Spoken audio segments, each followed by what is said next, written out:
বনের রাজা সিংহ আর রানী সিংহীর একমাত্র মেয়ে ছিল ময়ূরী রাজকুমারী ঝিলিক। ঝিলিক দেখতে যেমন সুন্দরী, তার অহংকারও ছিল আকাশচুম্বী। ওরে বাবা! ঝিলিক ভাবত তার সুন্দর পেখম বুঝি পৃথিবীর সবচেয়ে দামি জিনিস। সে মাটিতে পা রাখতে চাইত না। কেন জানো? কারণ মাটিতে পা দিলে তার নখ নোংরা হয়ে যাবে। ইস! ঝিলিক যখন হাঁটত, বনের বানর আর কাঠবিড়ালিরা তার সামনে লাল গালিজা বিছিয়ে দিত। বৃষ্টির এক ফোঁটা জলও সহ্য করতে পারত না। তার জন্য টিয়া পাখিরা বড় একটা পাতা দিয়ে ছাতা ধরে রাখত। কি ঢং, তাই না? একদিন ঝিলিক তার প্রাসাদে বসে সুস্বাদু ফল খাচ্ছিল। হঠাৎ দূর থেকে ভেসে এলো এক অপূর্ব সুর। ও মা, কি সুন্দর! সেই সুর শুনে ঝিলিকের মন নেচে উঠল। সে তার পরিচারিকা কাকাতুয়াকে জিজ্ঞেস করল, এই সুন্দর সুর কোথা থেকে আসছে? কাকাতুয়া কাচুমাচু হয়ে বলল, রাজকুমারী, নদীর ধারে হাতি দাদা তার সুর দিয়ে জল ছিটিয়ে আর ডাক দিয়ে এই সুর তুলছে। ঝিলিক রেগে মেগে অস্থির। সে বলল, যাও, ওই হাতিকে এক্ষুনি আমার সামনে নিয়ে এসো, আমি ওর সুর শুনব।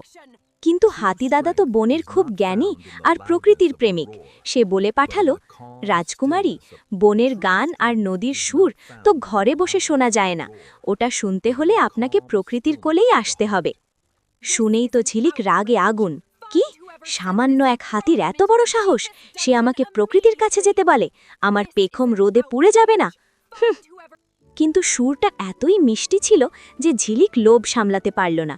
সে পালকিতে চড়ে নদীর ধারে গেল। নদীর ধারে গিয়েই সে দেখে হাতি দাদা আপন মনে জল নিয়ে খেলছে। ঝিলিক দূর থেকে চিৎকার করে বলল, এই হাতি, থামো, তোমার সুর আমাকে শোনাও। হাতি দাদা হাসল। সে বলল, রাজকুমারী, মাটির গন্ধ আর নদীর জলের স্পর্শ না পেলে আপনি সুরের জাদু বুঝবেন না। একবার এই জলে নেমে দেখুন না। ঝিলিক তো ভীষণ ভয় পেয়ে গেল। জলে নামবো? আমার এত সুন্দর গহনা আর পালক ভিজে যাবে না? উফ! ঠিক তখনই শুরু হলো মেঘের গুড়গুড় শব্দ। গুম গুম!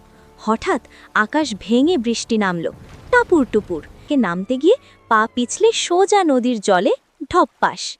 কি কাণ্ড! ঝিলিক তো ভয়ে অস্থির। বাঁচাও, বাঁচাও, আমি তো সাঁতার জানি না। হায় হায়! হাতি দাদা চট করে তার সুর দিয়ে ঝিলিককে জলের ভিতর তুলে ধরল। ঝিলিক বুঝল, সে এতদিন নিজের সৌন্দর্য নিয়ে ব্যস্ত থেকে প্রকৃতির আসল রূপটাকেই দেখেনি। ইস! তার ময়লা হওয়ার ভয় এক নিমেষেই কেটে গেল। সে মন ভরে বৃষ্টির জল মাখল। এরপর থেকে ঝিলিক আর সেই অহংকারী রাজকুমারী রইল না। সে এখন বনের সবার সাথে মাটিতে হেঁটে বেড়ায়, কাদার ওপর নাচ দেখায় আর হাতি দাদার সাথে নদীতে জলকেলি খেলে। কি মজা! তাহলে বন্ধুরা, ঝিলিকের গল্প থেকে আমরা কি শিখলাম? সৌন্দর্য শুধু বাইরে থাকে না, প্রকৃতির প্রতিটি জিনিসের মাঝেই লুকিয়ে আছে আসল সৌন্দর্য। তাই অহংকার ভুলে চলো আমরা সবাই প্রকৃতিকে ভালোবাসি। আজকের মতো এখানেই বিদায়। টাটা।